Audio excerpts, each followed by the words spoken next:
Good morning. Thanks everyone for having me here again. My name's Sandy Fleischer. I'm managing partner. Better. I'm managing partner at Pound & Grain, a digital creative agency here in Toronto, literally 2 doors down, and also in Vancouver.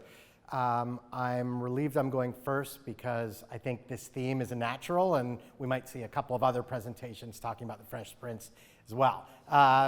If you haven't seen the show, don't worry, you'll still be able to follow along with the presentation. One of the main themes of the Fresh Prince was that Will Smith was constantly trying to understand his new world and to use the street smarts he had from West Philly in order to navigate in it. And I feel a lot of the times that we as marketers are in a really similar situation. We've got our marketing fundamentals, but we're always trying to figure out how we can apply those when the grounds are constantly shifting and everything's really changing. One of the key changes that we've seen over the last few years is that advertising at scale is hard, and it continues to get harder. And what I mean by that is really the days of gathering around the water cooler and everyone seeing that same ad or campaign and can talk about it. It's getting harder and harder to create those moments. And that's really because of the rise of digital and the proliferation of channels and the expense of being on all those channels. And let's face it, those brand building type activities are always hard to track, and there's a lot of frustration that goes with that. So what we've seen and continue to see is an emphasis more on conversion-based tactics. And I get it, it makes a lot of sense. In fact, at Pound & Grain, we invest millions on behalf of our clients in various performance marketing channels. It drives trials, it drives leads, it drives purchases, it drives revenue. In fact, last year, Acceleration Partners did a study of 2,500 marketers who control marketing budgets. And they said over the next couple of years, they expected to be shifting fully another 60% of their budget into performance-based tactics. And in fact, within that group, 7% said they were going all in. They were shifting 100% of their budget to performance-based marketing. And when I think about that 7%, I wonder if we're being maybe a bit too much like Uncle Phil over here. So, in here, Uncle Phil thinks that Will and that Carlton stole a car. Turns out it was just prejudiced police officers. But the reality is he overreacted, and I think like that 7% who are going all in on performance-based marketing, maybe we're doing that too. Something that I read the other day is that the global media director of Adidas, he was telling a story about how they had a breakdown in their Google AdWords in all of Latin America, and as a result had no paid search in market in Latin America.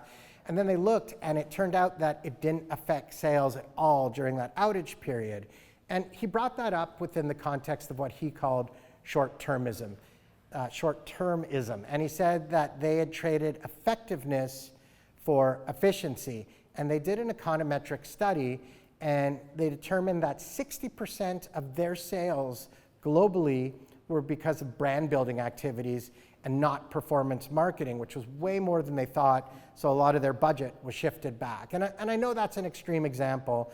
And like I said, obviously performance marketing works.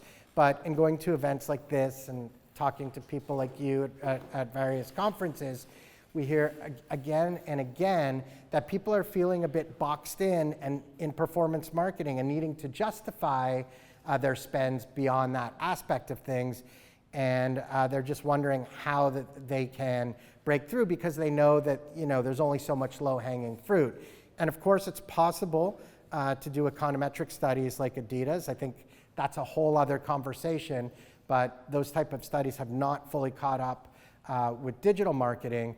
And what we found works really well at Pound & Grain is to put together an entire plan and to show how brand building activities link through to performance marketing. So it's a more holistic approach. We've seen a lot more success in building out more balanced media mixes using that type of approach.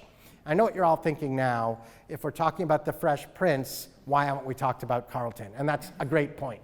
The reality is I believe that he was the heart and soul of that show, But in cliched fashion, the middle child is always neglected. And while we've talked about the top of the funnel and the bottom of the funnel, we haven't talked at all about the mid-funnel. And that was a really long walk to get there, but I think it's a really important point. The mid-funnel is somewhere where digital can really do a ton of heavy lifting. So what I wanted to do is just take a couple of minutes to walk you through 3 examples of mid-funnel activities that can really connect between brand building and conversion. So the first, this is some work that we do for Viacom CBS, one of our clients. And in this case, the main takeaway here is that we can create content and leverage it in various channels, but we really have to think about how we can shift the tone of that content based on the channel. So MTV is owned by Viacom CBS, and we'll cover from a social perspective the Video Music Awards. So if we're doing something on Twitter, that's like instant news you need to know right away, like a press release. If it's on Instagram, we take that same content, but we have a much more casual tone. It's like being backstage at the awards, using industry jargon, and talking to people in a laid-back fashion. And then, of course, if we're on LinkedIn, it's a lot more formal, and maybe we're bridging to some key messages that we want to get out as well. So again, shaping the tone of content is a key mid-funnel way to drive people through to conversion. The next example here is for out in BC, the lotteries group there in Casinos BC. In this case, the brief was, everyone knows that casinos in BC offer a great gaming experience, but the mandate was to talk about the activities beyond that. So nightlife, entertainment, dining. So what we did is we worked with various influencers who specialized in those different categories and had them work to convey the message that a night out at a casino in BC would provide great nightlife, great dining, great entertainment. So again, we're able to target niche audiences, and we find that influencers can be a really great way to do that mid-funnel type activity. The last example I wanted to show was for a brand, Arc'teryx, that we work with a lot.